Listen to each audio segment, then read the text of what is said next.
Bien.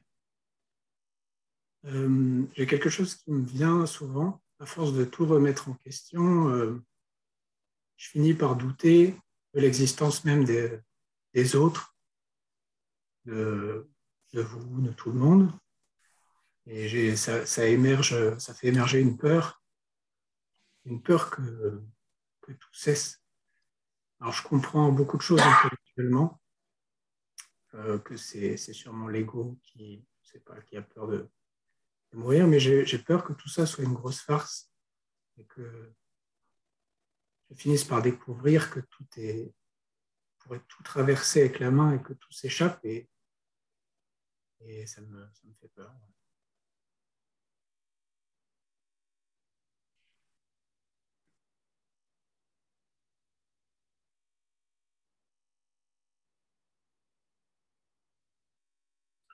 Vous devez vivre selon vos capacités.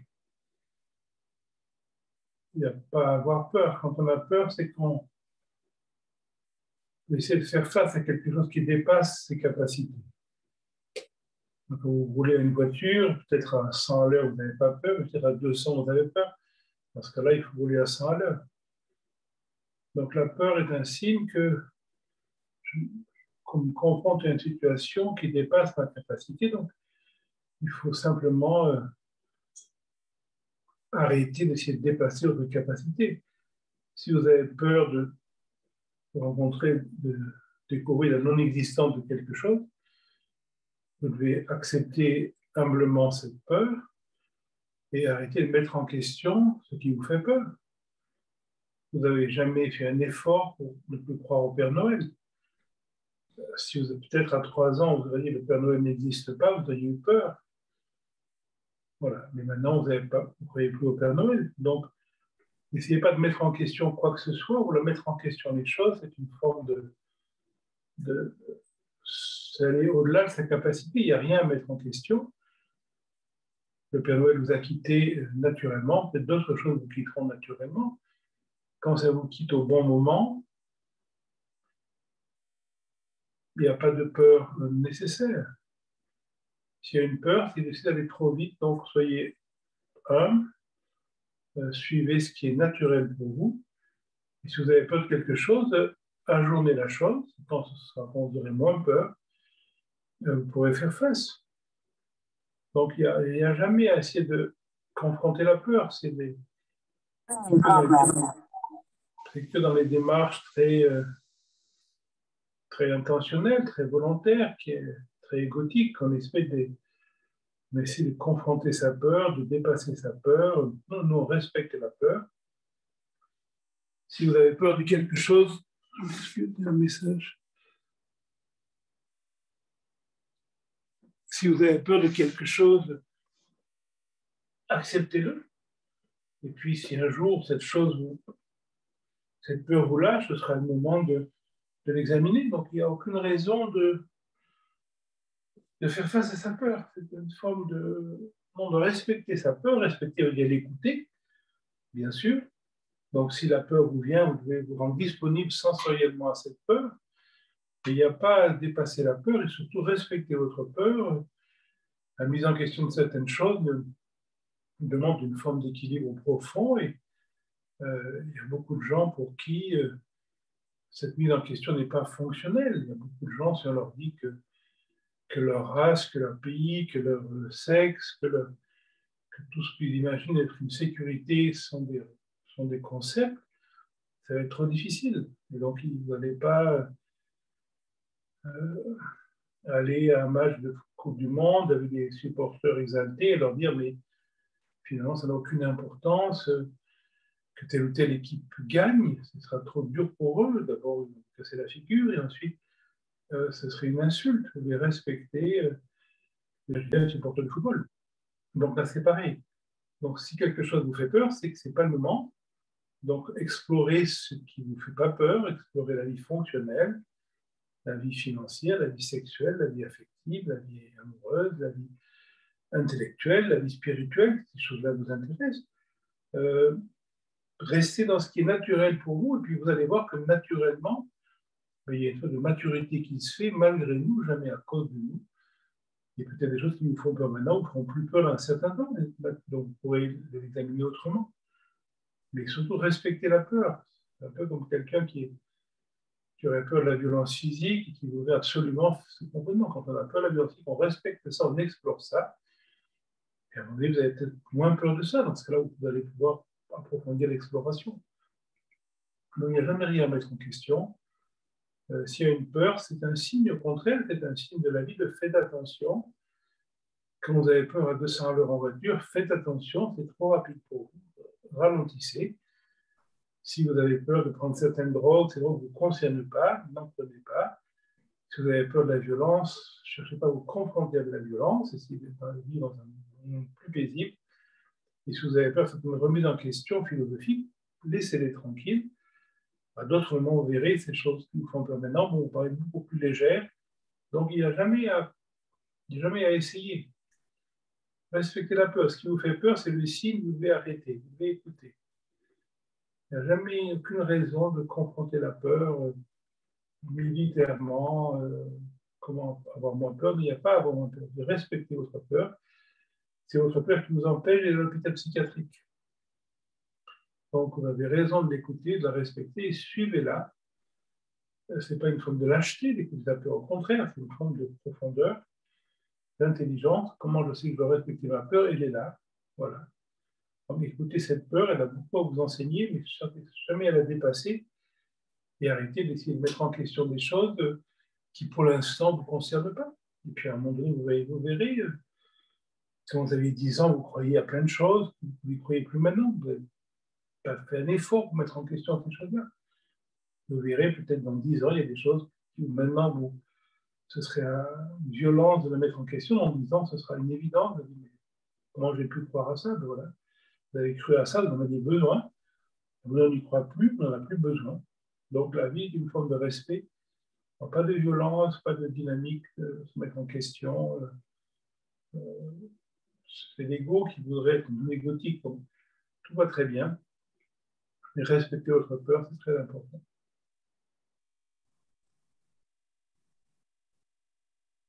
Merci.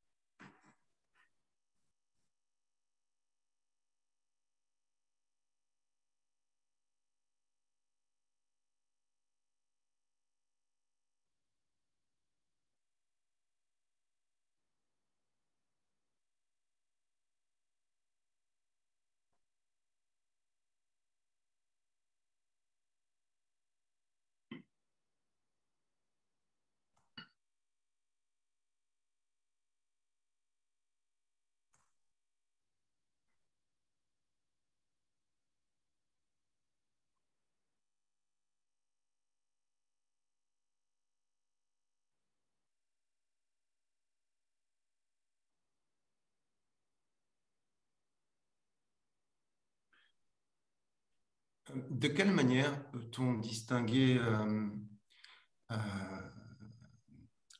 le témoin d'une forme d'ego particulièrement raffinée, par définition, l'ego ayant des capacités plastiques assez formidables. Voilà.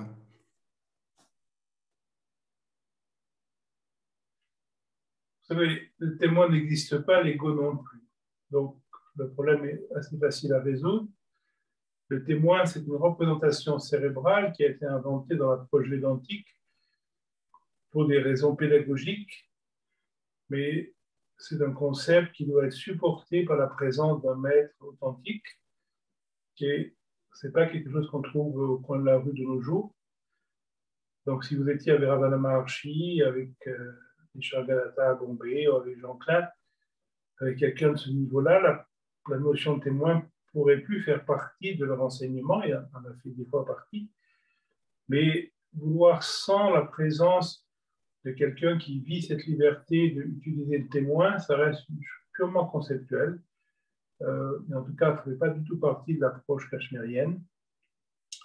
Et l'ego n'existe pas. L'ego, c'est une représentation cérébrale pour expliquer quelque chose. Il n'y a pas d'ego, il y a une contraction à certains moments on peut dire qu'on peut constater qu'il y a une situation dans laquelle vous vous défendez, on dit cette défense, c'est ce qu'on va appeler l'ego, mais ce n'est pas quelque chose. Donc, moi, je ne rentrerai pas du tout dans cette espèce de discrimination, est-ce que c'est l'ego Non, le mécanisme de perception, c'est une représentation. Il n'y a pas un objet perçu et quelqu'un qui perçoit. Que celui qui perçoit soit appelé le témoin ou que ce soit appelé l'ego, je veux dire, c'est deux mots, parce que ça n'existe pas.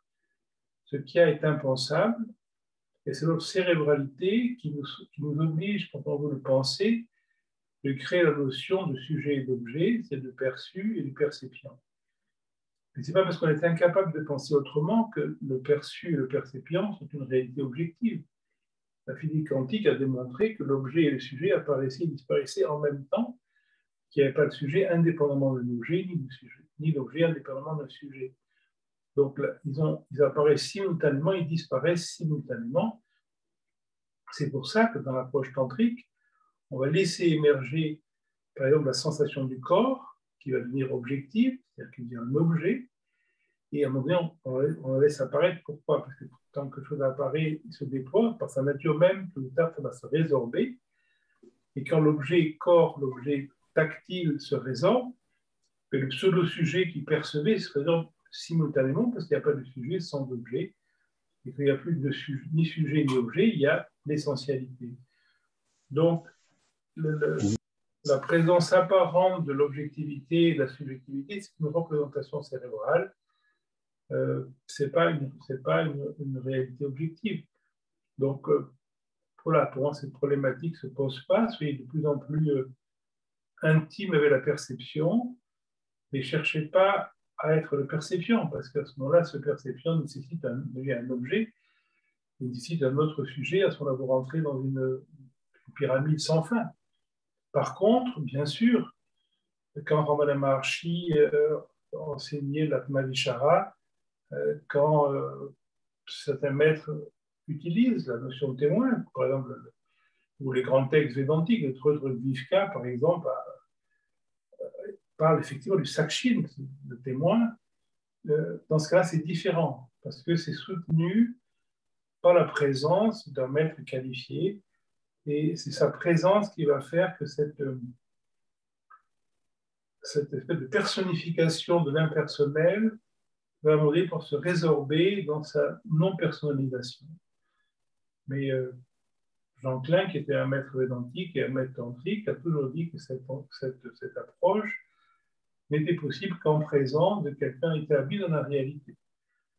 Donc, si vous connaissez des gens comme ça, moi, je n'en connais pas de nos jours, cette approche me paraît justifiée. Mais sinon, pour les gens simples comme nous, qui ne connaissons pas de maître de ce niveau-là, on rentre plus dans l'approche tantrique, sur cette simple disponibilité à la perception. Et quand on laisse une perception libre, par sa nature, elle va se résorber et le pseudo-sujet se résorbe simultanément. Et à ce moment-là, vous avez cette expérience directe de ce qui n'est pas une expérience. D'accord.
Bonsoir Eric. Bonsoir. Une question qui m'interroge en ce moment, c'est qu'est-ce qui fait que on se sent légitime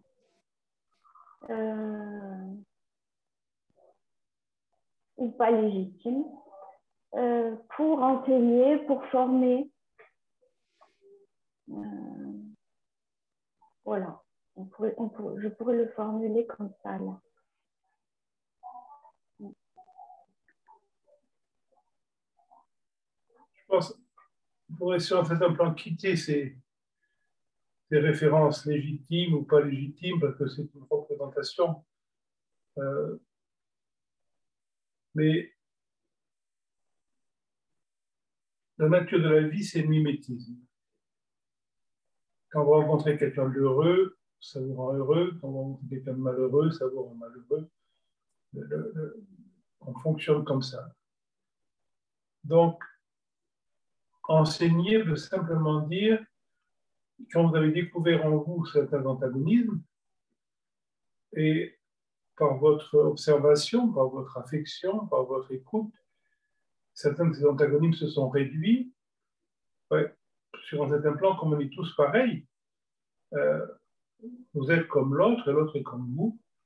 Donc, si vous avez assisté à certaines limites, si avant vous aviez peur des chats noirs et maintenant vous n'avez plus peur des chats noirs, vous êtes légitime de partager votre découverte que par telle exploration, par telle écoute, par telle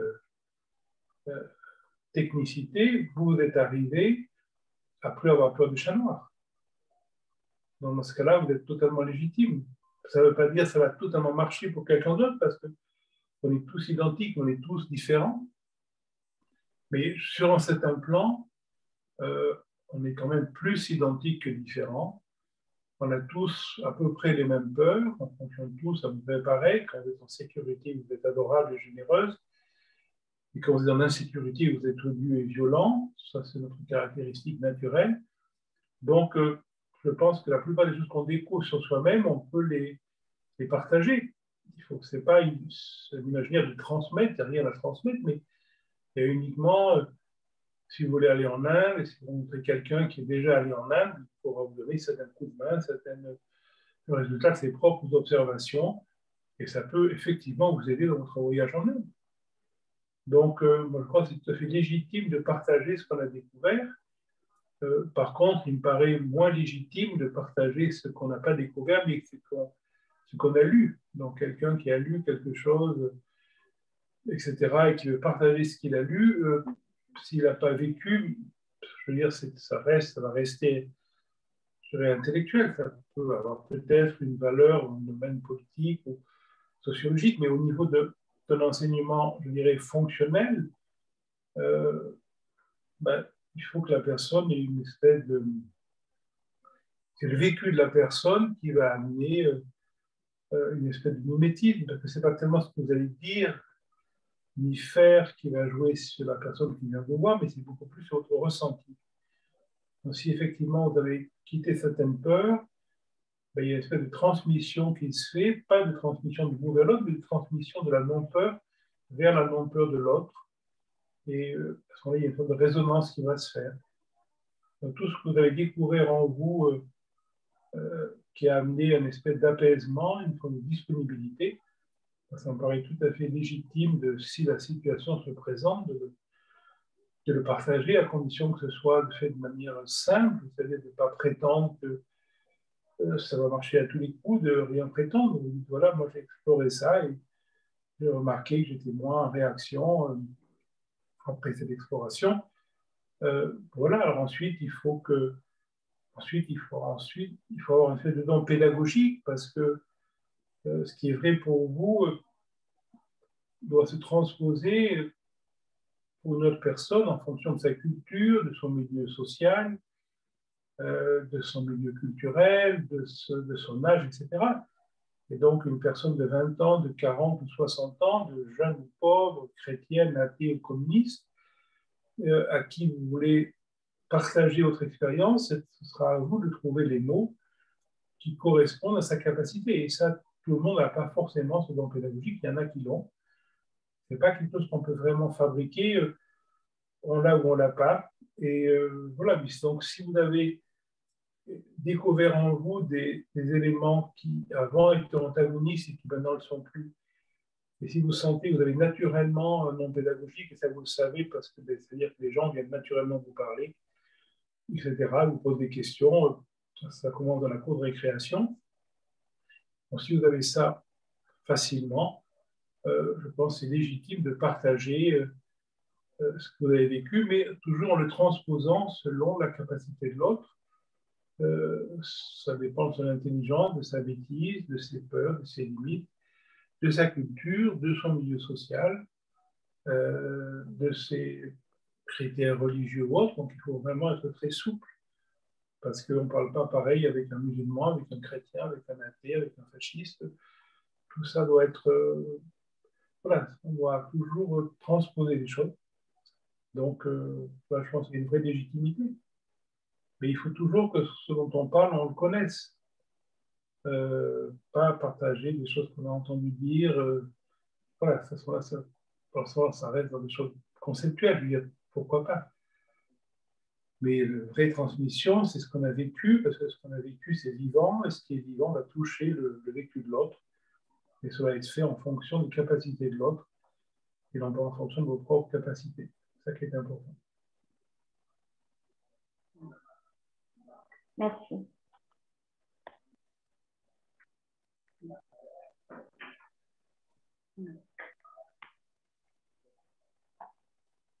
Est-ce que vous m'entendez? Oui. J'ai eu un diagnostic il n'y a pas longtemps pour dire que j'avais la maladie de Parkinson.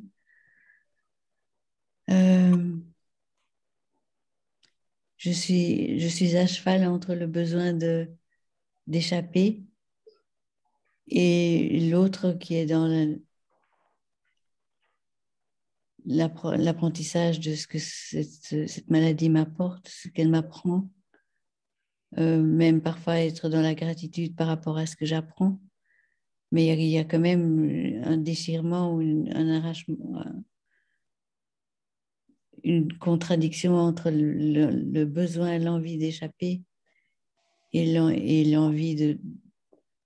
Non, pas l'envie, pas l'envie d'accepter cette espèce de monstre qui va me bouffer, et m'empêcher de bouger, il va tout m'enlever. Voilà. Qu'est-ce que je fais? D'abord, mettez de côté aux images adorables et romantiques du monstre, etc. Parce que ça, c'est des images. Ensuite, c'est super parce que vous n'avez aucun choix. Oui. Vous ne pouvez pas prévoir la rapidité de la maladie. Peut-être que vous allez vous faire écraser bien avant que ça devienne complexe. Peut-être qu'il y aura d'autres problèmes qui vont arriver bien avant. Donc, créez pas un imaginaire d'une progression de dégénérescence qui peut-être n'aura jamais lieu. Peut-être votre immeuble explosera par une fuite de gaz bien avant aussi. Donc, laissez tranquille le futur. Et à ce moment-là, il va vous rester quoi? Il va vous rester cette intensité du présent. Et voyez comment vous fonctionnez.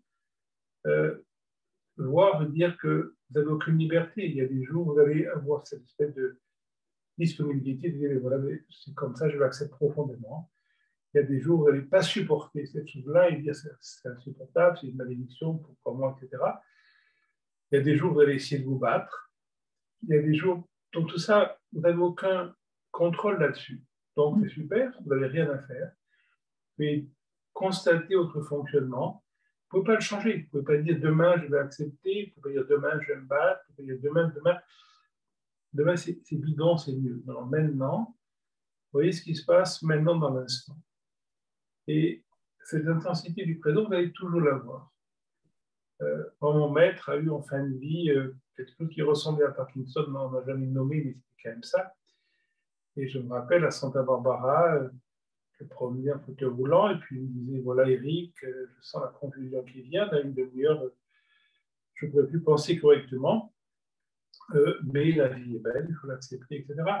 Et il gardait ces moments d'intensité, de joie, et puis il y avait des moments où il me reparlait en allemand, parce que il a fait la guerre, etc. Et il voulait que je plie sa couverture comme il avait appris à la Légion étrangère. Et quand je lui disais, les gens, parlez-moi en français, il me répondait en allemand, mais je vous parle en français. Et puis de nouveau, il y avait des petits moments de clarté, et puis il y avait cette espèce de profonde acceptation. Je n'ai jamais vu un instant se battre contre ce qui arrivait. Voilà, et je ne dis pas qu'on peut fabriquer ça, mais je veux dire, créez pas un monstre, il n'y a pas de monstre. Si vous avez appris un cancer, vous dire oui, mais c'est un monstre qui m'a pris. Si vous avez appris une autre maladie, si vous avez des Covid, de partir en réanimation, vous dire oh là là, mais il y a des monstres qui arrivent.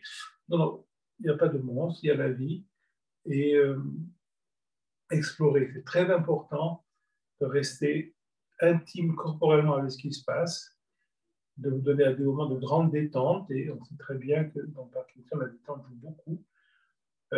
Parce que la détente joue vraiment directement sur la cérébralité. Donc, si vous avez du temps, mais tout votre temps, vous le donnez à sentir votre corps, sentir votre visage, sentir...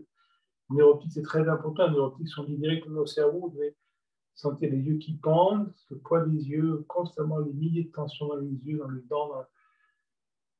Profitez du temps que vous avez pour donner intimement ressenti temporel, sans but, parce que c'est ça la vie. Et puis, les choses sont beaucoup moins linéaires que ce qu'on imagine. Et vous aurez de nombreuses surprises, mais vous n'êtes pas obligé d'en faire non plus un imaginaire babacool californien, que c'est une grâce magnifique, que c'est extraordinaire. Non, non, c'est aussi un monstre inutile. La positivité et la négativité, c'est une forme de supercherie pour ne pas faire face à l'instant. Donc, comment vous partez dans votre délire, c'est merveilleux, c'est spirituel, etc., ou c'est un monstre terrible, etc., c'est la même chose. C'est ce bavardage qu'on a tous, et il faut le respecter aussi. Vous voyez, c'est un bavardage. Tant qu'il y aura l'un, il y aura l'autre.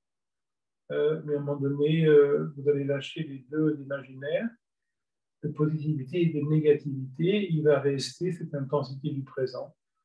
Cette intensité, vous allez voir, tôt ou tard, ce n'est pas lié à l'état cérébral, ce n'est pas lié à l'état corporel. C'est cette intensité qui enregistre l'état cérébral, qui enregistre l'état corporel. Mais il y a quelque chose une spatialité qui est là, et de plus en plus, vous serez obligé, justement, avec, si cet élément se développe, vous verrez quand vous n'aurez plus accès à certains éléments de pensée objective, de pensée, je dirais, superficielle, vous aurez encore plus cette intensité de quelque chose d'autre. Ça va être votre propre découverte. Et à un moment donné, la nécessité de penser la clarté va être éliminée. Parce que la clarté ne peut pas être pensée. Donc, vous n'imaginez pas que parce que la pensée peut devenir confuse, vous allez perdre la clarté. Non, non, c'est le contraire. C'est la pensée soi-disant claire qui obscurcit la clarté. Parce que la pensée n'est pas claire. La pensée claire est une pensée défensive, répétitive. On dit « je comprends », on n'a pas compris. On a mis un mot sur quelque chose, sur une immensité. Donc, de toute manière, la pensée, à un moment donné, doit à un moment donné abdiquer. Donc, vous allez être poussé là-dedans. Mais je n'ai pas besoin de créer une image de drame ou de choses merveilleuses, spirituelles. Il n'y a rien de spirituel, il n'y a pas de drame non plus. ce qui est là est tellement au-delà de tout ce qu'on peut penser. Soyez intense avec simplement cette présence. Souvent dans la journée, donnez-vous à des moments de rien faire. Le passé, c'est fini, c'est mort, ça n'existe plus. Le futur, c'est une hypothèse. Donc, vous êtes assis sur votre fauteuil, sur votre chaise, vous sentez votre corps. Sentir le corps, ce n'est pas une activité, c'est ce que vous êtes naturellement. Vous n'avez pas d'effort à faire pour entendre, il y a un bruit, pour voir quand un objet passe devant vous. Donc, la nature du corps, c'est le senti. Donc, donnez-vous à ce senti du corps. Voilà, c'est lourd, c'est chaud, c'est froid, c'est sec, c'est humide, c'est en contraction, c'est en expansion, c'est amer, c'est salé, c'est obscur, c'est lumineux. Soyez simplement tactilement présent sans rien faire. Et là, vous allez voir, le corps imaginaire va se dissoudre dans quelque chose qui est impensable. Et cette chose impensable est un peu la porte de ce qui est essentiel. Donc, explorez ça. Mais vous voyez quand le mécanisme de la pensée intervient pour qualifier la chose. C'est tout à fait naturel, c'est légitime, et à un moment donné, ça va quand même vous passer. Ça va être remplacé par une intensité dans laquelle vous serez disponible à l'imaginaire de l'autre, parce que les gens vont être très affectés par ce qui se passe pour vous. Et à un moment donné, vous verrez avec légèreté le souci de l'autre, la tristesse de l'autre. Vous verrez combien c'est également leur imaginaire.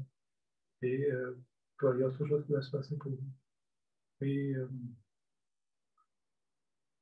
fabriquez rien. Fabriquez pas d'attitude, fabriquez pas de solution. Il n'y a pas de solution parce qu'il n'y a pas de problème. La vie se présente comme elle se présente et il y a autre chose qui est là qui est beaucoup plus profond qu'une positivité ou qu'une négativité. C'est une exploration. Vous ne pouvez pas savoir ce qui va se passer. Il y a quelque chose qui va se déployer en vous. Ça, c'est tout. Il n'y a rien à faire là-dedans. C'est vraiment intime avec ce. Quand vous créez de nouveau la négativité, positivité, quand vous voulez vous en sortir, c'est tout à fait légitime, il n'y a rien à critiquer. Mais à un moment donné, l'idée de vouloir vous en sortir ou même de l'accepter, va vous quitter, il y a autre chose qui est tellement plus intense que le refus, l'acceptation, qui sont les stratégies de survie. Mais il n'y a pas à survivre. Donc tout va se faire naturellement. Merci beaucoup, beaucoup, beaucoup. Merci à vous. Ça m'aide.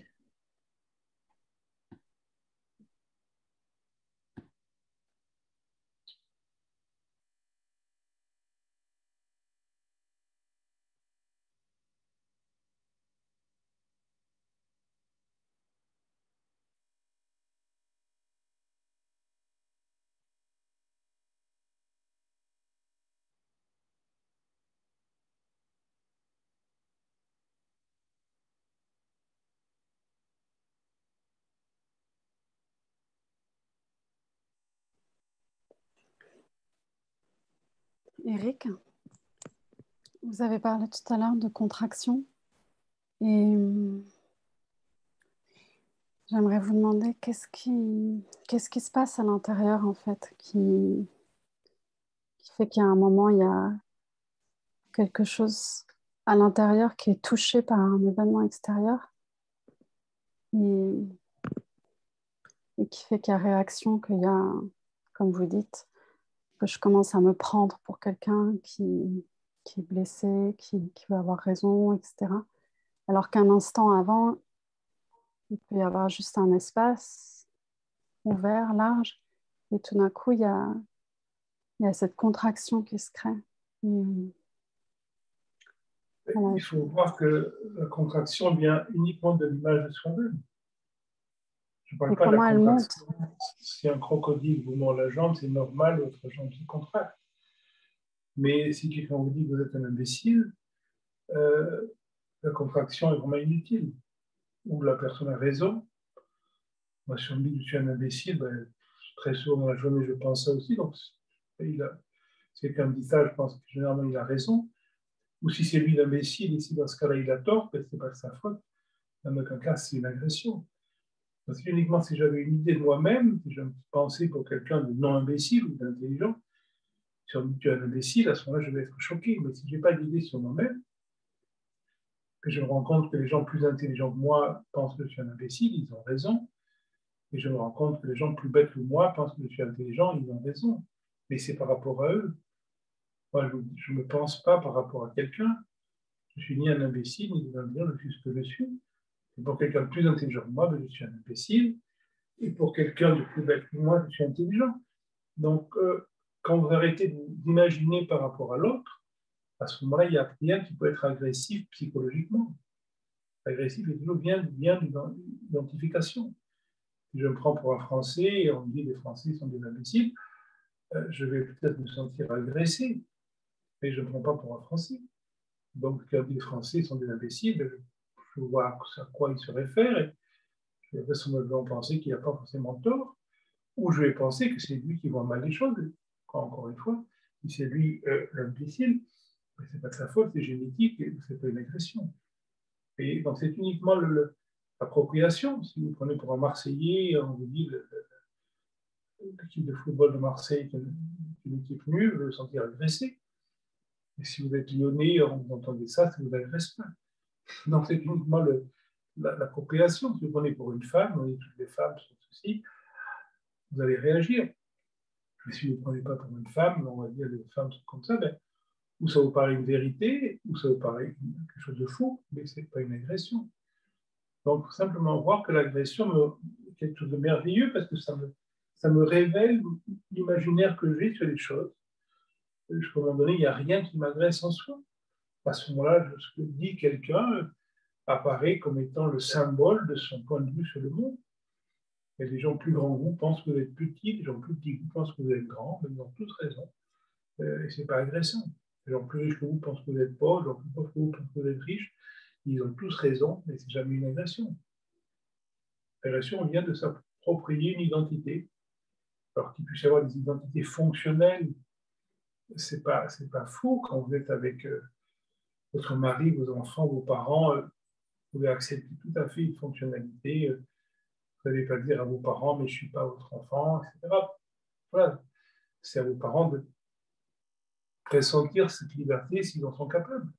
Mais pour vous, vous n'avez ni parents, ni enfants, ni mari, ni femme, etc. Mais ça ne met pas en question votre relation avec vos parents, vos enfants, vos amis.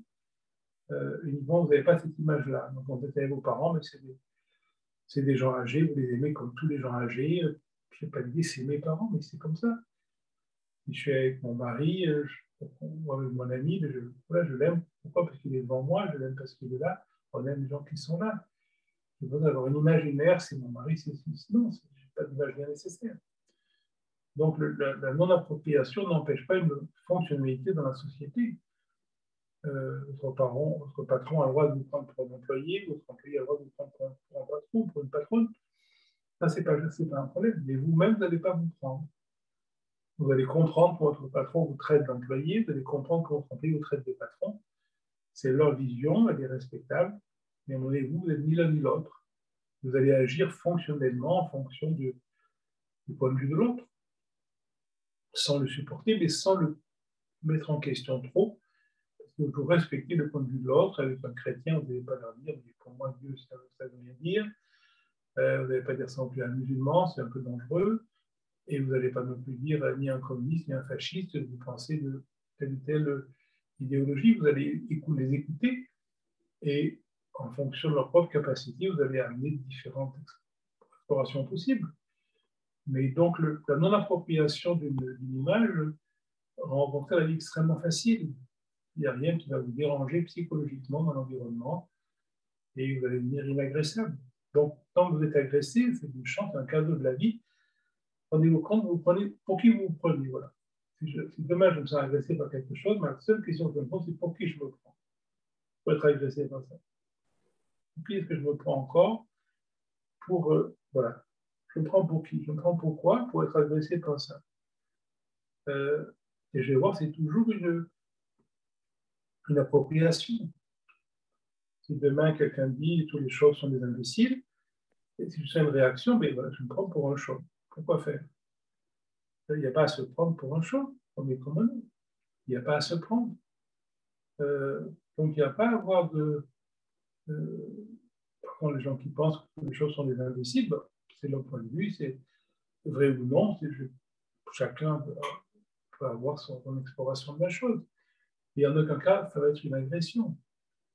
Sauf si je crée une identité, comme il y a des gens qui ont une identité sexuelle, il y en a qui se prennent pour les homosexuels, il y en a qui se prennent pour les hétérosexuels, il y en a qui se prennent pour les transsexuels, maintenant, etc. Bien sûr, mais je n'ai pas besoin de me prendre pour ça, je comprends ça, je comprends les gens qui s'imaginent être hétérosexuels, homosexuels, ceux qui avaient couché avec des chèvres, avec des oies, je peux comprendre ça. Mais je n'ai pas besoin à demander de créer une identité, quelle que soit ma caractéristique sexuelle, je ne suis pas obligé de me l'approprier. C'est d'ailleurs c'est terrible quand quelqu'un se prend pour une sexualité. Pourquoi faire? Ma sexualité peut être hétérosexuelle, homosexuelle, ce qu'on veut, mais je n'ai pas besoin d'être un homosexuel, je n'ai pas besoin d'être un hétérosexuel. Pourquoi faire? C'est sur la circonstance que ma sexualité va s'exprimer de telle ou telle manière.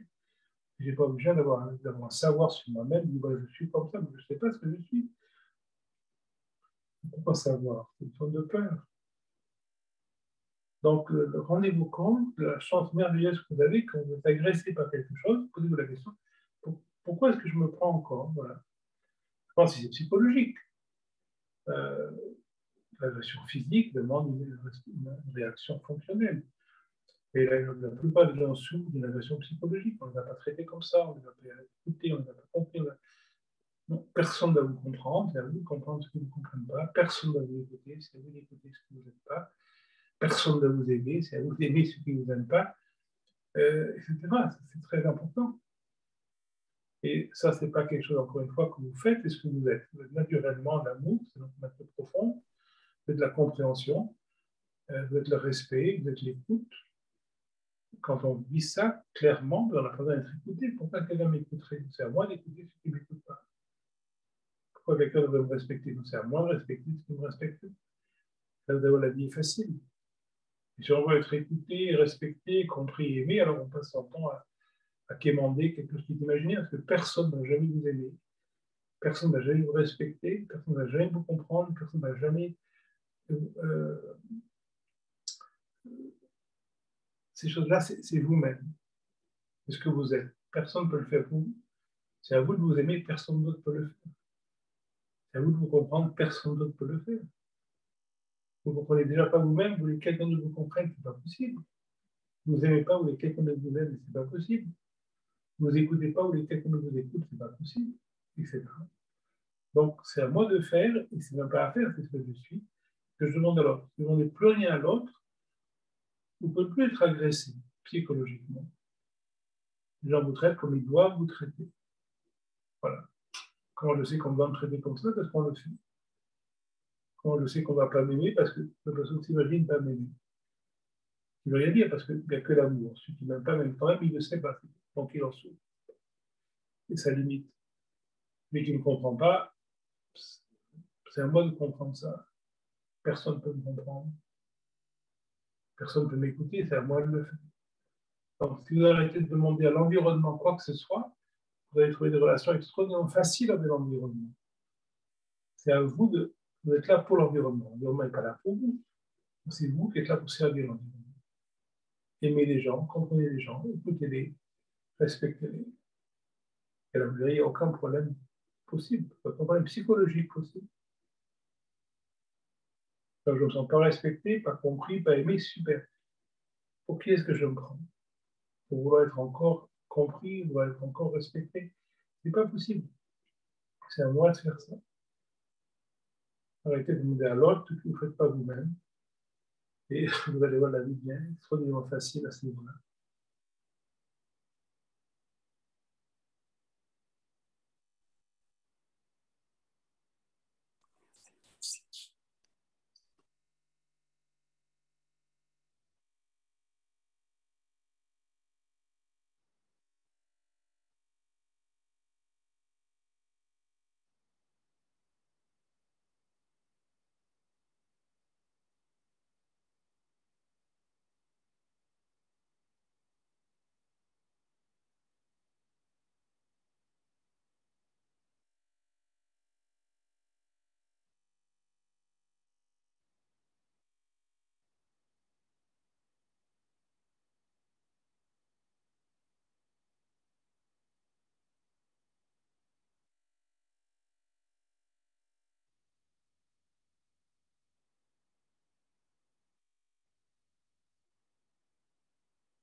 Eric, c'est encore moi.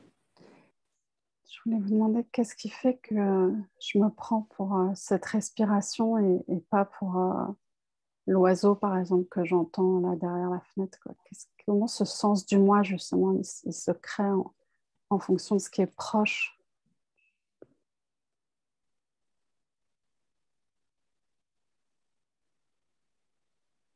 Le sens du moi, c'est un mécanisme de survie qui est vraisemblablement nécessaire à la plupart des gens.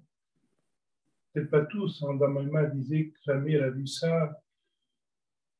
Bon, mais tout le monde n'est pas Dalai Lama. Donc c'est un mécanisme c'est transmis par la société. Quand vous êtes une petite fille, vous dites Ambre n'est pas contente, Ambre a faim, Ambre a froid, et puis vos parents vous disent alors tu as froid, tu n'es pas content, et puis à 5 ans, vous allez dire j'ai froid, je ne suis pas content. Là, vous êtes approprié ça. On vous dit que vous êtes belle, on vous dit que vous êtes moche, on vous dit que vous êtes intelligent, on vous dit que vous êtes bête, on vous dit que vous êtes courageuse, on vous dit que vous êtes lâche. On vous félicite de ça, on vous critique, on vous blâme pour ça. On dit que vous êtes bonne à l'école, vous êtes mauvais à l'école, on vous dit je suis fier de toi, tu me fais honte. Et toute la société, que les professeurs vont stigmatiser certaines choses, en exalter d'autres, et puis la société va vous faire croire qu'il faut devenir, qu'il faut vous marier, avoir une voiture. Avant, il fallait faire la vaisselle, faire à manger aux hommes, jusqu'en 1960, et puis après, il faut devenir une femme émancipée, puis il faut devenir une femme mince, il faut devenir une femme jeune, tant pis pour les vieilles. Donc voilà, tous ces éléments sont qu'effectivement, c'est normal de s'approprier ces éléments socioculturels, familiaux. On a parlé du bon Dieu, on est devenu chrétienne, on a dit que ça n'existait pas, on est devenu athée, on a dit plein de choses. On a dit que ce qui était important, c'était les droits, mais vous êtes mis à aimer les gens de gauche, on a dit que ce qui était important, c'était le devoir, vous êtes mis à aimer les gens de droite. Donc, vous n'êtes pas pour grand-chose. Tout ça est quelque chose qu'on nous a transmis et à lui dont on a besoin, parce que dans cet plan, l'enfant a besoin de se construire et il prend d'abord cette armure que lui transmet son environnement. Et puis progressivement, après, j'ai un peu moins besoin de l'amour de mes parents. Quand j'ai 3-4 ans, c'est très important d'être touché, d'être aimé par mes parents. Et puis à 20 ans, c'est un peu moins important. Puis à 40 ans, c'est plus important. Puis à 50, 60 ans, quand mes parents meurent, ça ne manque pas vraiment. Donc tout ça, c'est naturellement. De la même manière, vous pouvez vous prendre pour ceci ou pour cela. Quand vous avez 16 ans ou 20 ans, vous prendre pour quelqu'un de droite ou de gauche, ça peut être important. Il y en a même qui font une espèce d'identité là-dessus. Ou vous prendre pour un homosexuel ou pour un hétérosexuel, ça peut aussi créer une espèce quelque chose de profond. Vous prendre pour une Marseillaise ou pour une Parisienne, il y en a pour qui c'est important. Et si vous avez une Porsche, une partie du club Porsche, ça peut également faire partie être important. Si vous êtes au Lions, la franc-maçonnerie, ça peut également vous amener quelque chose de... Voilà, chacun va retrouver, si vous êtes chasseur, de réunir avec des chasseurs, ça va également étoffer votre sens de la vie, de la musculation. Ça fait des gens qui en font, mais vous allez également... Voilà, chacun va trouver dans son équipe de tennis ou dans son... Peu importe, ça continue dans le 3e âge, on fait partie d'un groupe, etc.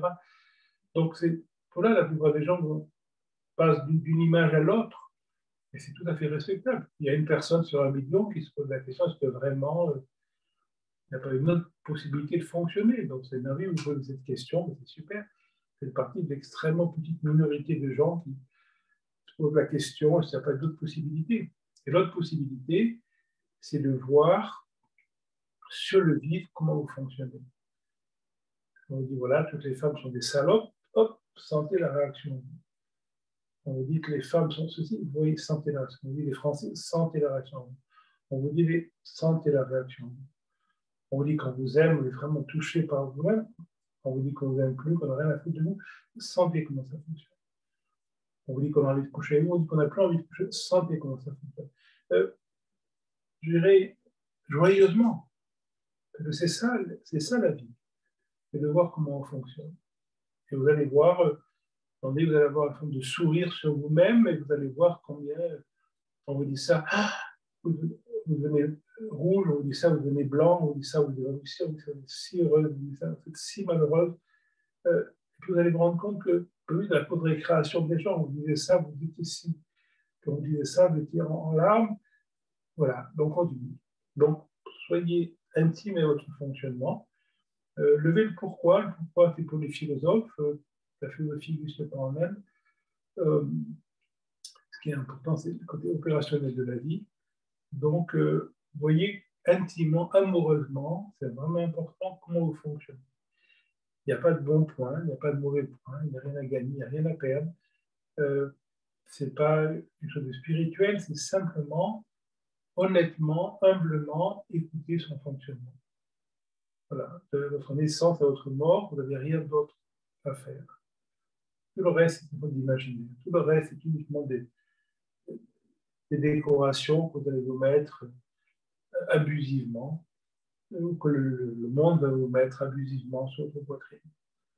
Il n'y a rien de quoi être fier, il n'y a rien de quoi avoir honte, on est comme on est, on n'est absolument pour rien. Vous n'êtes pas responsable de la beauté de l'état de votre corps, de sa force, de sa faiblesse, de votre vitalité, de votre intelligence, de votre sensibilité, de ne pas supporter ça, ou d'être ouvert à ça, de votre sexualité, vous n'avez jamais décidé ce qui vous fait jouir, vous n'êtes pas responsable de ce que vous mangez ou non, si vous détestez les céréales, si vous adorez le porc, si vous ne supportez pas de la viande, vous n'avez pas choisi, on n'a rien choisi.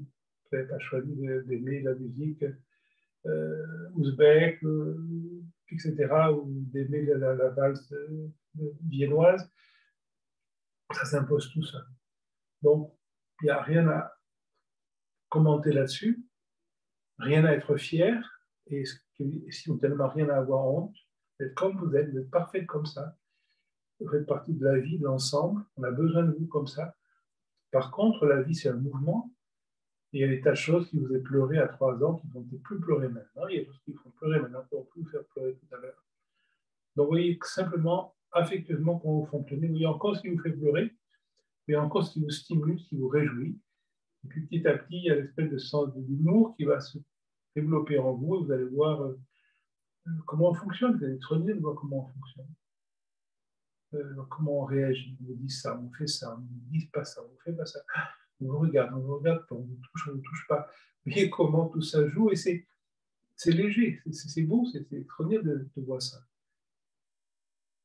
Restez léger, pas de spiritualité, pas d'intensité égotique, pas de dynamique, mais simplement un léger amour, un peu comme un amour d'été. Vous savez que ça ne va pas durer, donc vous flirtez ou vous couchez avec la personne, mais sans, vous ne faites rien.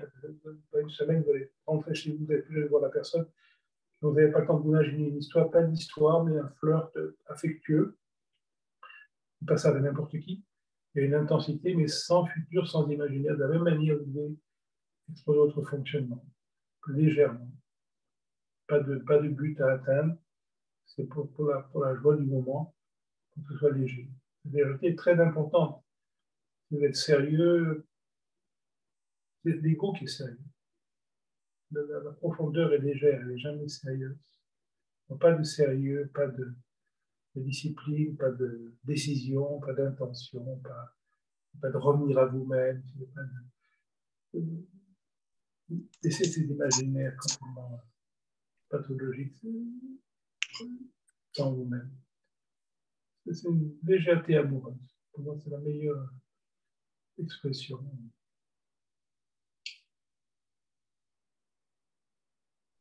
Merci beaucoup.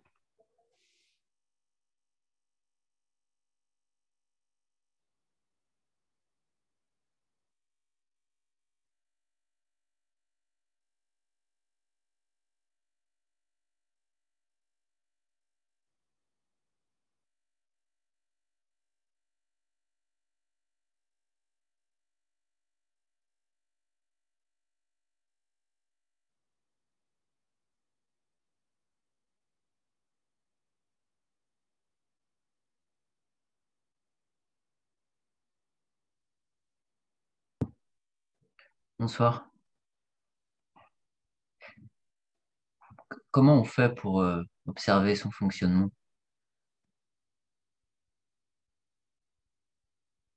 Quand vous avez froid, comment vous savez que vous avez froid? Vous le ressentez.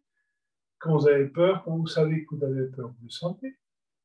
Quand vous êtes jaloux, comment vous savez? Vous le sentez. Si votre chien vous demande comment tu sais que tu es jaloux, vous dites je le sens. Si votre chien vous demande comment tu sais que tu as peur, vous dites je le sens.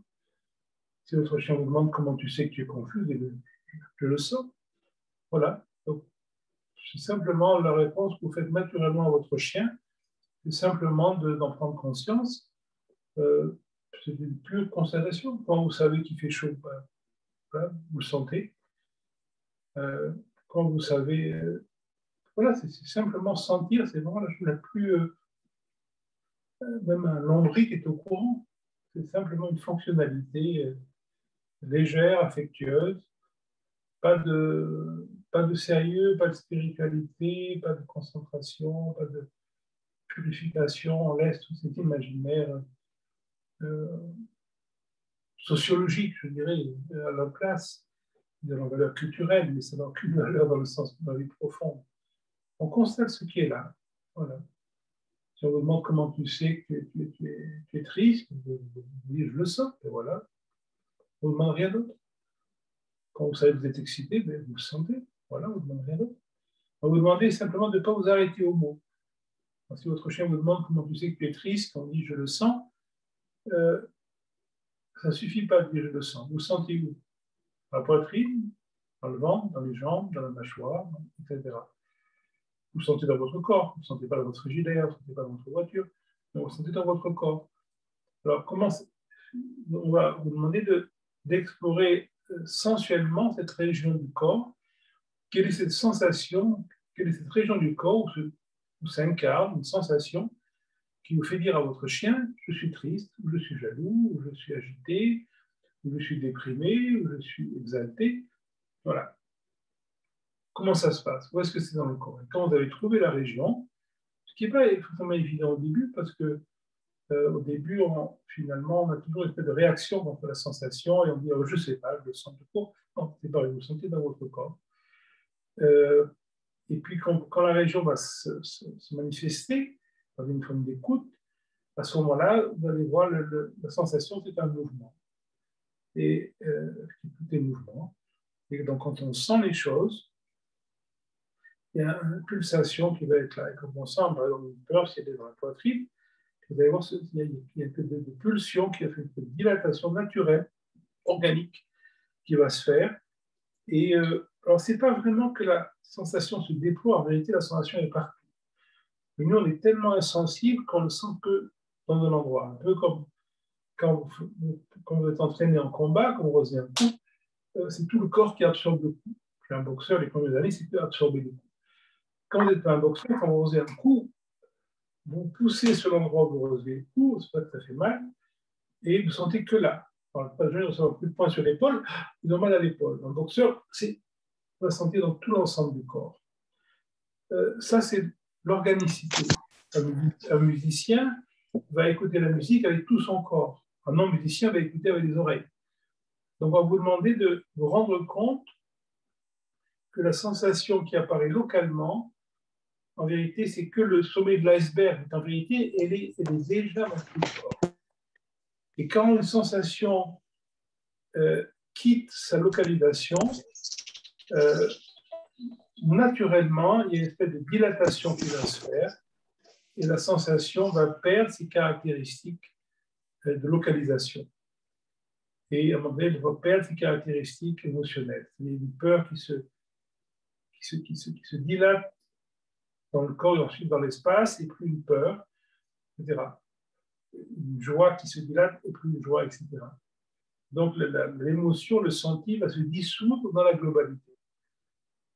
C'est pour ça que quand vous allez à l'opéra, quand vous voyez une pièce triste, vous laissez faire la tristesse, vous pleurez, vous sortez là, vous dites c'était merveilleux. Parce que vous avez laissé la tristesse complètement, vous avez payé pour ça, c'est assez cher, vous avez laissé la tristesse complètement se déployer en vous. Et si votre femme couche avec le voisin et que vous êtes triste, vous allez refuser la tristesse parce que vous allez rester voir l'image de votre femme en train de faire l'amour avec le voisin. Et donc, il y a quelque chose, vous allez rester là. Et à l'opéra, vous sentez la tristesse, c'est comme une caresse qui complètement se dit là dans tout le corps. Pareil pour la peur. Quand vous allez dans les montagnes russes, vous payez cher. Et en sortant, vous avez laissé crier, vous avez laissé la peur complètement partir partout. Et quand vous sortez des montagnes russes, vous n'avez pas peur. Vous n'avez plus de peur. Vous payez pour remonter, pour avoir encore peur. Et celui qui a peur va bloquer, il ne pourra jamais remonter. Pourquoi? Parce qu'il a bloqué la peur. Donc il y a une peur qui bloque et il y a une peur qui se dilate. Quand la peur se dilate, elle n'est plus une peur, elle s'élimine. Donc sentir veut dire de découvrir la localisation première et laisser faire par la sensibilité que cette localisation, en réalité, elle est déjà partout, mais on ne le sent pas, ou sentir qu'elle se déploie dans tout le corps, ou vous rendre compte qu'elle est déjà dans tout le corps, mais on l'avait bloquée dans un petit endroit. Et donc, chaque émotion, chaque sensation va vous ramener à la globalité. C'est ça, finalement, le cœur de l'approche tantrique. Chaque émotion, les 8 émotions principales qui avaient été expliquées par Bhartiari, le grammairien, au 5e-6e siècle, qui ont ensuite repris par Abhinavagupta au 10e siècle. Il met à ça une émotion centrale, mais finalement, toute émotion, quand elle est laissée libre, ramène à l'essentialité. Donc, c'est très important dans notre approche de laisser vivre tactilement l'émotion. Donc, ce n'est pas quelque chose qu'on fait, c'est quelque chose qu'on laisse faire. Finalement, c'est pour ça que finalement, toutes les approches qui stimulent une forme de sensibilité du corps sont, je dirais, une chose auspicieuse, fonctionnelle, qui vont dans cette direction-là. Par contre, les techniques corporelles qui créent un corps de muscles, un corps de densification, un corps de défense, un corps de survie, au contraire, réduisent encore plus l'impact de l'émotion. Et au contraire, une émotion doit complètement, quand vous heurtez dans un meuble, c'est tout le corps qui est heurté dans le meuble. Et ça passe dans l'instant. Mais si je sens que l'endroit heurté, alors ça va rester très problématique. Donc cette globalisation, c'est très important. Et voilà, il n'y a rien à faire pour sentir. C'est votre chien qui va vous aider. Voilà, il va constamment vous questionner. Comment tu sais que tu as peur? Vous allez voir ce que vous répondez. Je le sens. Donc, vous êtes tout à fait au courant de ce qu'il faut faire.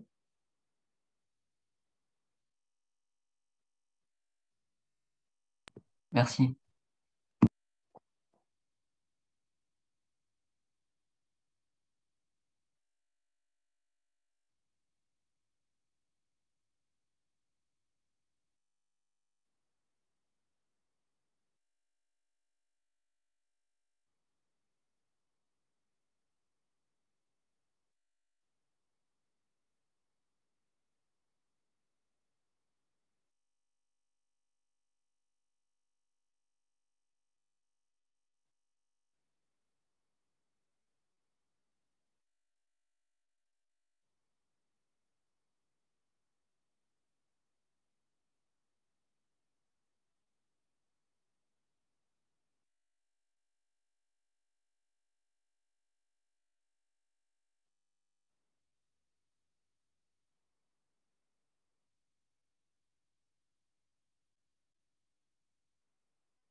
Qu'est-ce que c'est la liberté?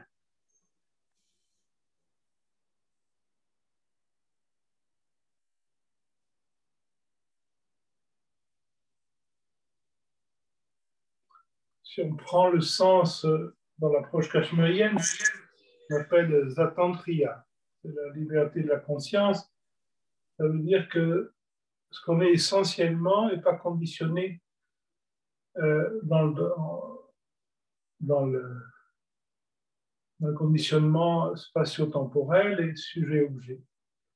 Mais honnêtement, là on rentre dans la philosophie et notre approche n'est pas philosophique. Donc la liberté veut dire que finalement, il n'y a pas à se libérer de quoi que ce soit. Vouloir se libérer de quelque chose est une forme de manque de clarté. Et à se rendre compte que le fait même de percevoir notre limite est le signe du pressentiment de notre non-limite. Donc ça s'arrête là. Cette non-limite ne peut pas être une expérience objective, mais un pressentiment. Donc au plus je vais explorer mes limites, au plus je vais avoir ce pressentiment de l'illimité. Mais attention que ce pressentiment de l'illimité ne devienne pas un imaginaire, comme celui qui pense être libre, comme celui qui pense être sage, etc. Parce que là, c'est une pensée. Mais si je n'ai pas cette dynamique d'appropriation, à ce moment-là, on pourrait dire que chaque perception, quand je laisse libre une perception limitée, étrangement, expérimentalement, elle va me ramener à l'illimité. Et chaque fois que je vais essayer de rendre illimitée une perception, je vais en découvrir la limite. Donc, il n'y a pas, c'est la perspective qui est importante. Donc, il n'y a pas à essayer d'augmenter la liberté. Il y a à voir de plus en plus intimement ce qui nous limite. Et le fait même de dire qu'il y a une limite vient de ce pressentiment de la non-limite. Sinon, on ne pourrait pas le savoir. Un lion, on ne sait pas qu'il est limité. Un serpent non plus. Un crocodile non plus. Mais nous, on sent cette limite. Pourquoi? Parce que notre habitation essentielle, c'est la non-limite. Notre limite, c'est l'expression de la vie. Abdelkader, dans le livre des Alpes, le dit de manière très belle, il dit l'être humain a deux ailes. Il a une aile essentielle, qui est la non-limite, qui est la liberté, qui est l'identité avec la divinité. Et il a une autre aile, qui est la servitude, qui est l'obéissance, qui est la limite. Et il dit la première aile est plus vraie, c'est-à-dire le sens de la seigneurie, le sens de l'illimité, le sens de la divinité est l'aile essentielle. Mais au niveau de l'incarnation humaine, c'est l'aile de la servitude, c'est l'aile de la dévotion, c'est l'aile de la limite qui doit primer. C'est pour ça que quand Abdelkader va parler d'Alash, il va critiquer Alash. Quand Alash dit « Hana al-Haq, je suis lui », Abdelkader va dire « Bon, on m'a dit ce que Alash a dit, mais je ne l'ai pas dit. » C'est quelque chose qu'on doit entendre, mais qu'on ne doit jamais dire. Donc la limite, c'est l'expression de l'illimité dans l'espace-temps. Donc au plus je deviens intime avec cette expression de l'illimité, au plus je vais sentir mon autre aile d'essentialité qui est l'illimité même. Il n'y a pas de contradiction. La limite, c'est l'expression la plus ultime de l'illimité. Et surtout pas essayer d'être illimité. Et là, on rentre dans une forme de, on pourrait appeler islamiquement une forme d'idolâtrie.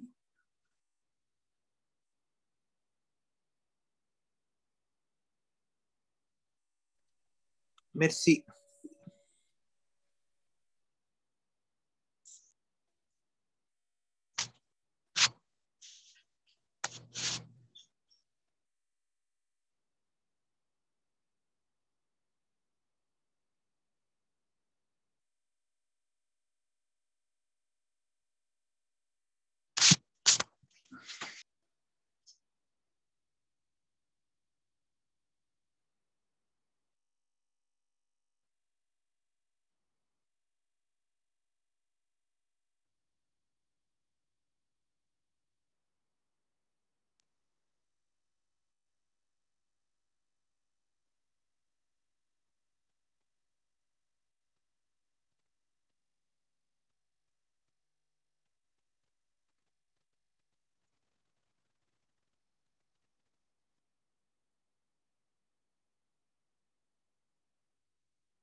Eric,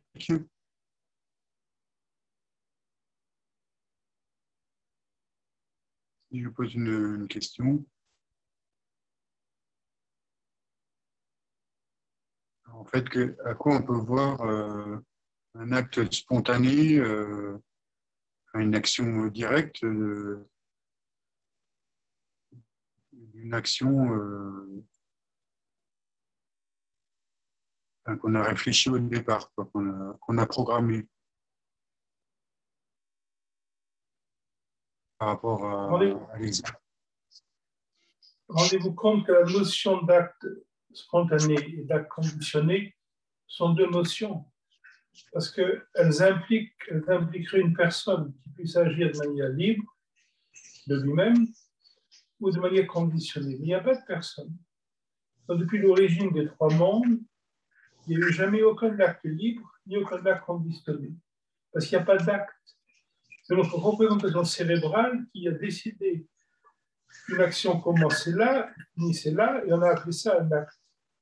Mais regardez l'immensité avant le début de l'acte, regardez l'immensité après la fin de l'acte, et vous allez voir qu'il n'y a jamais eu d'acte. Il y a un continuum que la pensée, que notre pensée limitée, des fois, bloque et dit voilà, ça commence là, ça finit là, alors qu'est-ce que ça veut dire?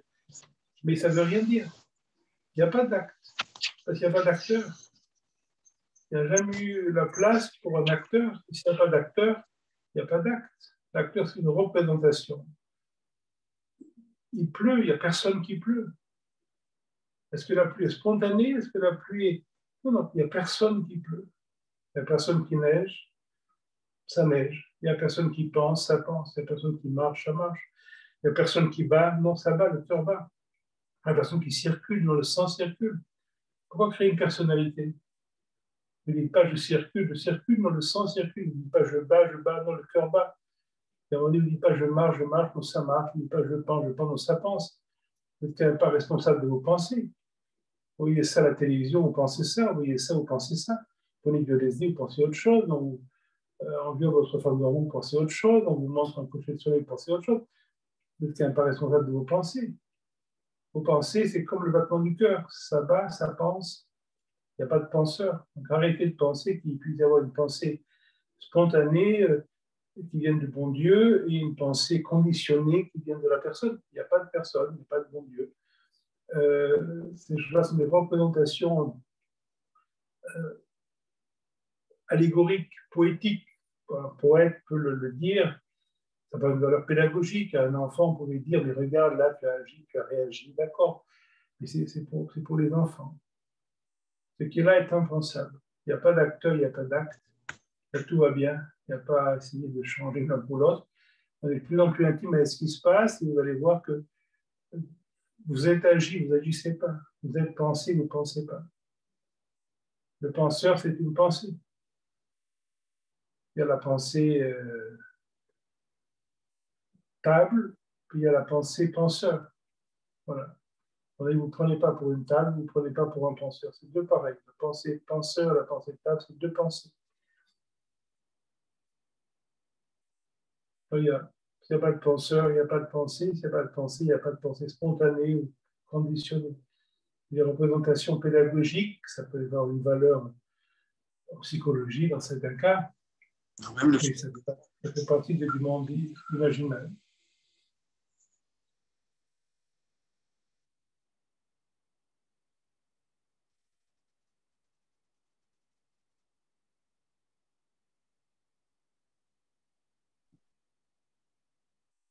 Quand il n'y a pas de penseur et qu'il n'y a personne qui est là, comment est-ce que je vais exprimer ça? Ça ne fait pas partie de la vie pratique. C'est des moments intimes qu'on s'offre à soi-même dans le silence. Mais si on prépare à manger, s'il y a quelqu'un qui est là. Pourquoi faire? Les premières musiques occidentales n'ont jamais été signées. Pourquoi? Parce que les musiciens ne sont pas pris pour les auteurs. Toute la musique indienne, les ragas indiens ne sont pas signés parce que personne n'a écrit les ragas indiens. les premières cathédrales romanes au moins, ne sont pas signés parce qu'il n'y a pas d'auteur. Les premiers textes chrétiens, qui a écrit le roman de la Rose, qui a écrit le roman de Renard, les grands textes ne sont pas signés parce que l'on ne prenait pas pour les auteurs.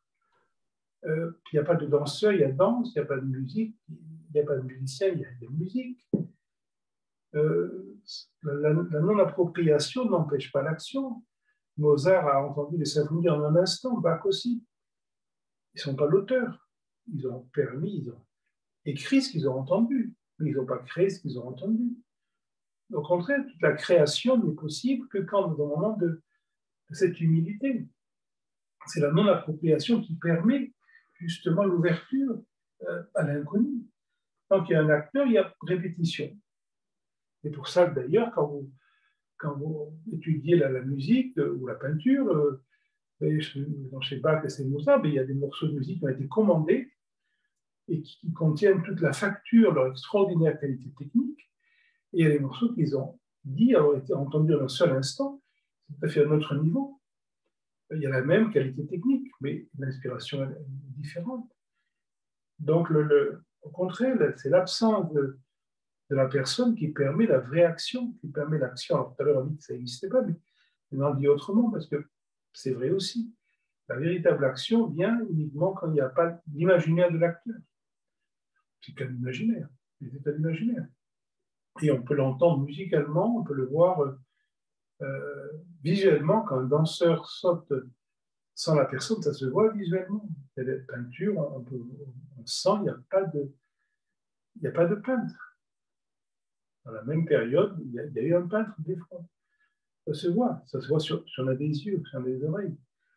Donc au contraire, la vraie action n'est faite que dans l'absence de la personne. La personne entrave l'action, elle ne la crée pas. Tellement quelqu'un est héroïque, un soldat qui donne sa vie au champ de bataille. Et c'est des moments sans la personne. S'il y avait un ego, s'il y avait une personne va aller mourir. Pourquoi quelqu'un va sciemment mourir éventuellement? Parce qu'il pressent quelque chose qui est au-delà de lui-même. Donc, il met de côté sa personnalité. C'est ce que Krishna dit à Arjuna sur le champ de bataille. La personne Arjuna n'a pas envie de se battre. Elle n'a pas envie de se confronter à son maître d'armes, à ses cousins. Elle a envie de la paix, de faire du yoga, de méditer. Mais non. Que dit Krishna? Krishna, c'est la conscience. Krishna lui dit, prends ton arc et va combattre. Tu n'es pas là pour faire ce que tu as envie de faire, tu es là pour faire ce que tu dois faire. Donc, l'Arjuna personne se soumet à l'Arjuna conscience qui accomplit ce qu'elle doit accomplir. La tradition indienne n'est pas faite pour les feignants, c'est faite pour l'action. Il y a des stèles au Karnataka, également en Andhra Pradesh, même un peu plus en Andhra Pradesh, où justement il y a ce qu'on appelle des satis. C'est des stèles où sont représentés des soldats morts au combat. Et il y a une stèle fameuse, je me rappelle avoir vu, en Andhra Pradesh, où on dit justement le soldat qui meurt au combat est comme le yogi qui fait le sacrifice de sa vie, il devient un avec la conscience. Donc, pour l'homme traditionnel, l'action, le yoga, c'est la même chose, il n'y a pas de séparation. Ce n'est pas que quand on est intime avec soi-même, non, c'est quand on a un glaive à la main sur le champ de bataille qu'on accomplit ce qui doit être accompli fonctionnellement dans tous les aspects de la vie, participe de cette liberté.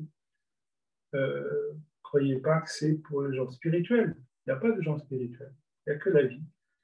La spiritualité, ça n'existe pas. C'est une invention commerciale. Il n'y a que la vie, il n'y a que l'action. Pour certains, l'action est contemplative. Pour d'autres, c'est le champ de bataille. Chacun son rôle. Mais l'action vient de la liberté de soi-même.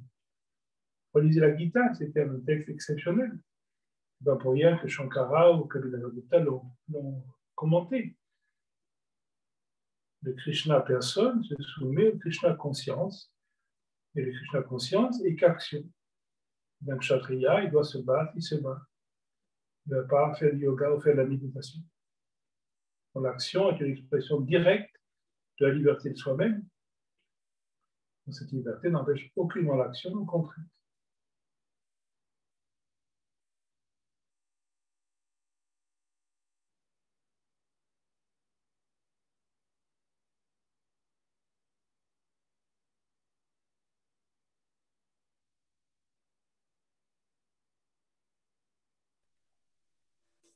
Dans les premiers sukkas de la Gita, on dit que l'action se parle sur le Kurukshetra. Le Kurukshetra, le champ de bataille, c'est le champ de la vie. Donc, tous les aspects de la vie font partie du Kurukshetra. Tous les aspects de la vie font partie de la conscience. Donc, chaque chose a sa place et la clarté n'empêche aucune action, au contraire. Elle est le cœur, elle est le sel, elle est la célébration la plus ultime de la liberté.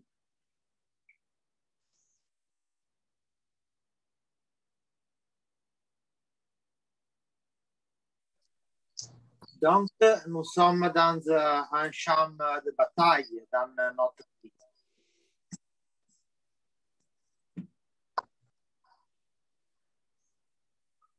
Oui, mais il ne faut pas le prendre de manière romantique comme le monde moderne. Ok, certainement. Certainement. Je le pensais.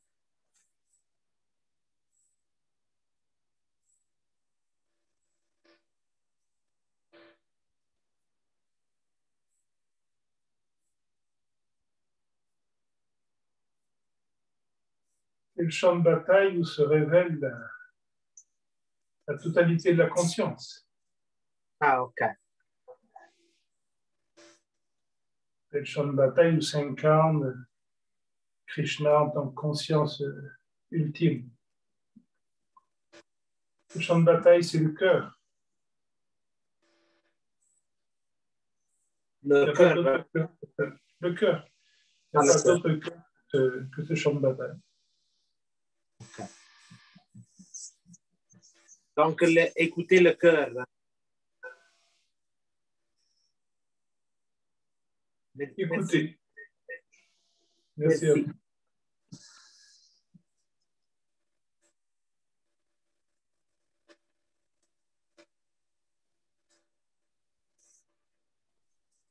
Bonsoir. Je voulais revenir sur la pensée et le penseur. Je ne sais pas trop comment formuler ma question. En fait, ce qui se passe en ce moment, c'est que j'ai doucement, quand je me pose sur le tapis pour pratiquer, il y a plus cette sensation d'une forme d'abandon et d'offrande à quelque chose qui me dépasse. Mais dans ce moment-là, je sens que le jeu, il y a quelque chose qui se dépose.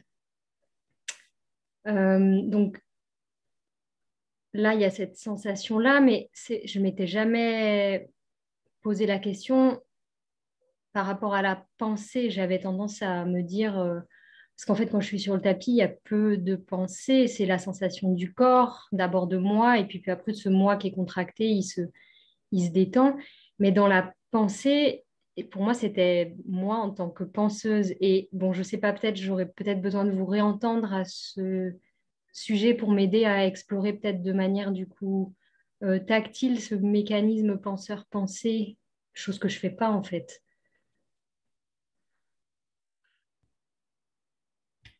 Vous sentez quand vous pensez. Quand vous êtes agité, vous le sentez. Vous pouvez dire, je sens, je suis agité. Ah oui. Quand vous êtes tranquille, vous le sentez. Vous pouvez dire, là, je me sens tranquille. Donc, on sent la pensée. Tout simplement, la pensée n'est pas séparée du corps. Vous savez, c'est nos représentations occidentales, surtout, qui ont créé le corps, on a créé la pensée comme s'il y avait deux. Et le cerveau n'est pas à l'extérieur du corps. Voilà, la pensée, c'est le corps, c'est la pensée. Ce qu'on appelle le corps, c'est une représentation cérébrale. Et ce qu'on appelle la pensée, c'est une corporalité. Vous prenez du LSD, si on stimule certaines régions du cerveau, vous allez penser à ceci, penser à cela. Il n'y a pas de séparation entre le corps et la pensée. Donc, je dirais, faites pas d'efforts, ne cherchez pas à comprendre quoi que ce soit. Vous avez la chance d'aimer votre tapis, mais profitez-en. Quand vous êtes sur le tapis, il n'y a pas de pensée. Vous êtes que dans la tactilité, mais ensuite, vous êtes toujours sur votre tapis. Donc, quand vous êtes avec vos amants, avec vos enfants, avec votre mari, avec votre travail, avec la société, dans les différentes situations, ben, la sensation est toujours là. Donc, sentez la peur, la jalousie, la tristesse, la joie, l'excitation, la tendresse, la violence. Voilà, c'est rester dans ce senti. Et effectivement, vous allez voir qu'au plus cette sensualité tactile va devenir vivante en vous, au plus il n'y aura plus cette dynamique de vous prendre pour un penseur. Parce que la pensée est purement mécanique. Vous ne pensez pas que vous êtes pensé. Vos parents vous ont dit ça, la société a dit ça, vous regardez à la télévision, ce que vous lisez, donc vous l'avez rencontré, tout ça fait que vous pensez ça, mais vous ne pensez pas. Vous seriez né où je suis né, vous auriez lu ce que j'ai lu, vous penseriez comme moi. Et moi, je serais né, vous êtes né, j'aurais lu ce que vous avez lu, je penserais comme vous. Ce qu'on pense est extraordinairement superficiel et inintéressant. C'est purement conjoncturel. On pense culturellement, on pense, voilà, donc nos pensées sont médiocres et sont évidemment respectables, mais on ne se cherche pas dans ce qu'on pense. Au contraire, c'est merveilleux quand on rencontre des gens, des gens pensent différemment, c'est super. Corporellement, on ne se ressemble pas et c'est super. Il y a des grands, il y a des maigres, il y a des gros, il y a des vieux, il y a des jeunes. Et c'est super de rencontrer des gens différents, mais pas rencontrer des gens comme soi-même. Et les gens pensent différemment. Il y a des gens qui pensent à droite, il y en a qui pensent à gauche, il y en a qui se croient en Dieu, il y en a qui croient à ceci, à cela, il y en a qui veulent se faire vacciner, il y en a qui ont peur du vaccin. C'est ouf de voir toute la folie humaine. Mais il n'y a personne qui pense. Tout ça, c'est... Voilà, on est pensé, et quand vous voyez quelqu'un qui vient de Tamil Nadu, quelqu'un qui vient d'Irak, qui vient de Sibérie, ben oui, vous voyez qu'ils pensent différemment. Ils y sont vraiment pour rien, etc. Donc, il n'y a rien à chercher dans la pensée. Mais effectivement, vous avez compris que ce qu'on appelle le penseur, c'est une pensée comme une autre. Le marcheur, c'est une pensée comme une autre. Quand vous marchez, vous ne marchez pas. Ça marche. Quand vous faites l'amour, vous ne dites pas « je fais l'amour, je fais autre chose ». Non, ça c'est tout seul. Quand vous digérez, vous ne dites pas « je digère », non, ça digère tout seul. Quand vous coupez, vous ne dites pas « ça cicatrise, je cicatrise », non, ça cicatrise tout seul. Quand vous voyez le sang couler, vous ne dites pas « je coule », le sang coule. Donc pourquoi cette appropriation? Pourquoi voilà, il y a des gens, bon, il y a des gens qui se prennent pour leur voiture, il y en a qui se prennent pour l'équipe de football, il y en a qui se prennent pour leur race, il y en a qui sont fiers de leur race, il y en a qui se prennent pour le pays, il y en a qui sont fiers de le pays, il y en a qui se prennent pour... Bien sûr, mais je n'ai pas besoin de ces choses-là. Au plus quelqu'un a peur, au plus il a besoin de faire partie de quelque chose, tout à fait légitime. Mais à un moment donné, on grandit, et on a moins besoin de faire partie de quelque chose. On a besoin d'être fier de ça, d'avoir honte de ça, on n'a plus honte de rien. Pourquoi? Parce qu'on n'est absolument pas responsable de nos propres limites, on n'est absolument pas responsable de nos propres qualités. Et voilà, donc il y a une espèce de légèreté vis-à-vis de soi-même, et vous allez voir que l'idée de vous prendre pour un penseur, non, vous n'êtes vraiment pour rien. Dites-moi ce que vous avez lu, je vais vous dire ce que vous pensez. Il n'y a rien de personnel là-dedans. Donc, c'est vraiment important de se rendre compte que ce qu'on pense est éminemment, c'est sympathique. Mais c'est voilà, c'est un imaginaire. Chacun transpose son imaginaire culturel, son imaginaire gustatif. Si vous êtes né en Grèce, ben, à la fin de votre vie, quand vous verrez un colorakia, ou quand vous écouterez de la Mercury, vous allez avoir une émotion en vous. Si vous êtes né en Sibérie, une autre musique qui va vous réveiller, etc. Si vous êtes né à Naples, etc., le chant napolitain va vous stimuler, etc. Voilà, on fonctionne tous comme ça. C'est léger, mais il n'y a pas de penseur. Le penseur, c'est technique, donc je n'ai pas besoin de me prendre pour un penseur. Ce que je pense, je ne le pense pas, ça se pense en moi. Et voilà, si vous avez une preuve, prenez du LSD, vous allez voir que vous ne pensez pas, que vous êtes pensé. C'est purement mécanique. Vous tapez sur le genou, le tibia monte, vous ne montez pas, c'est le tibia qui monte. Donc, on le sait à la télévision, vous pensez ça. Non, vous ne pensez pas ça. Ça pense ça. C'est purement mécanique. C'est pour ça que les publicités fonctionnent comme ça, d'ailleurs. Si vous pensiez, la publicité ne marcherait pas, vous ne pensez pas. Vous montrez ça, vous pensez ça. Ça se pense tout ça. C'est pour ça que les publicitaires ont toujours devant eux. Donc, à un moment donné, on ne se prend plus pour un penseur, Mais il y a cette activité que vous avez découvert sur votre tapis, ben, elle va se déployer de plus en plus dans les d'autres aspects de la vie. Donc, prenez votre chien, vous tendez la pelouse, quand vous regardez une foule, quand vous voyez la violence, quand vous voyez la tendresse, quand vous êtes sur votre tapis, sentez complètement l'extraordinaire tactilité de tout le corps, comme tout le corps, tout est vivant. C'est extraordinaire, c'est pas personnel. Et ce corps-là n'est pas séparé. Vous touchez, on est l'espace, on est l'environnement. Quand on apprend à toucher l'environnement, on le touche tout le temps. Alors, les gens qui ont besoin d'aller dans la forêt pour sentir la nature, mais la nature est ici, elle est maintenant, on la sent ici. La nature, je la sens en moi ici. Je n'ai pas besoin d'aller dans la nature, dans une forêt pour sentir la nature. Maintenant, il n'y a rien, je suis à l'extérieur de la nature maintenant. Non, la nature, je la sens ici. Je la sens aussi dans la forêt. Mais l'intensité, elle est ici. Tout est intensité, tout est activité. Vous verrez les réflexions sur la pensée, tout ça, ça vous quitte complètement. La vie est tactile. Le reste, c'est vraiment tout un don pour la poésie, pourquoi pas. Mais cela, on laisse ça aux poètes. Mais à un moment donné, il n'y a plus de mentation, il n'y a plus on ne réfléchit plus. C'est ça qui est très important. La vie profonde est sans réflexion, il n'y a rien à réfléchir. Vous sentez. Quand vous aimez quelqu'un, vous ne réfléchissez pas, vous le sentez. Quand vous voyez un enfant qui tombe, vous ne réfléchissez pas, vous sentez ce qu'il faut faire. Si vous êtes avec un ami qui est malade ou avec un ami qui meurt, vous ne pensez pas, vous sentez. Tout est ressenti. Et celui qui a un talent pour la poésie, bien sûr, peut mettre en mots ces choses-là, c'est extraordinaire. Puis on a ce temps-là, si on a ce talent-là, on n'a plus de réflexion là-dessus. C'est ça qui est très important. La vie est tactilité, la tactilité est silencieuse. La vie, il y a des grands moments de non-pensée, non-réflexion. C'est ces moments-là qui sont un peu le sel de la vie.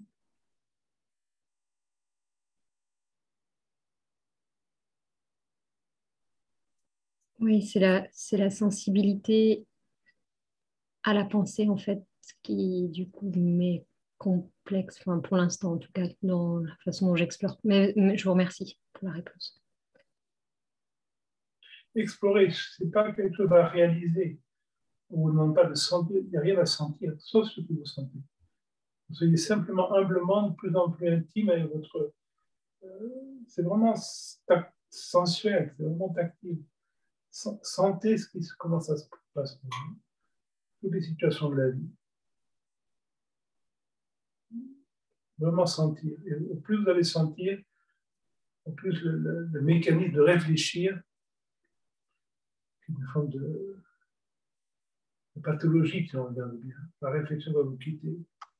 Pourquoi, comment, ce que je devrais faire, c'est mieux ça. C'est toujours par rapport à l'imaginaire de soi-même. Il n'y a pas de soi-même.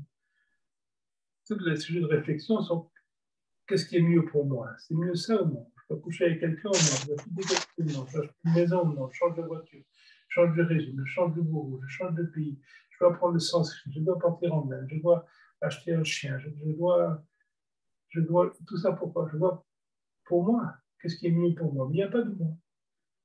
Donc tous les imaginaires que je fais pour moi sont bidons, il n'y a pas de moi. Et ça va être remplacé par cette intensité, les choses se font naturellement. Vous mangez comme ça, vous couchez comme ça, vous partez ou non, vous apprenez le sanskrit ou non, mais il n'y a pas de raison, c'est pour la joie de la vie. La vie est sans raison. La vie est sans raison, la vie est légère. Encore une fois, ce qui est sérieux, c'est l'ego. Il ne faut pas être sérieux. Les gens sérieux sont un malheureux. Le sérieux, c'est le contraire de la disponibilité. Bon, donnez-vous cette sensibilité, ça semble être une résonance. Et ensuite, la pensée, est-ce qu'elle est? C'est une expression communale, des fois pour exprimer les choses. La pensée à sa place. On est très content que Maître Eckhart, Ibn Arabi, ait une pensée trop élaborée. Il nous a laissé de merveilleux textes. C'est merveilleux quand vous écoutez les enregistrements de Jean Klein, c'est merveilleux, etc. Donc on est très content qu'il y ait des gens qui aient des pensées élaborées, des pensées qui ne pensent pas d'ailleurs, des pensées qui viennent du cœur. Mais la pensée qui réfléchit, la pensée qui décide, la pensée qui veut comprendre, c'est une pensée dégénérée. La vraie pensée, c'est le remerciement. Et l'action, tout à l'heure on parlait de l'action, je me rappelle, Jean Klein souvent disait le travail, c'est un remerciement. Pour lui, de travailler, c'est-à-dire remplir son rôle dans la société, c'est comme ça le remerciement. Et la pensée profonde, c'était un remerciement. On doit remercier la vie. Un remercie en étant prostituée, l'autre en étant soldat, l'autre en étant boulanger, l'autre en étant pharmacien, l'autre en étant policier, l'autre en étant... Chacun à sa place. Mais c'est un remerciement. On n'est pas là pour faire ce qu'on a envie de faire, mais ce qu'on doit faire selon ses propres capacités. Si l'action est un remerciement, la pensée devient également un remerciement. Donc on pense pour exprimer la beauté, pour exprimer la tranquillité, pour exprimer le pressentiment du silence, de la tranquillité. Dans la pensée, c'est vraiment le remercier. Et où la pensée pour soi-même, c'est une pensée dévoyée. Qu'est-ce qui est mieux pour moi? Mais il n'y a pas de moi. C'est une pensée caduque qui ne veut rien dire. Est-ce que c'est mieux de faire ça? Est-ce que c'est mieux de faire ça? Non, c'est mieux de se taire.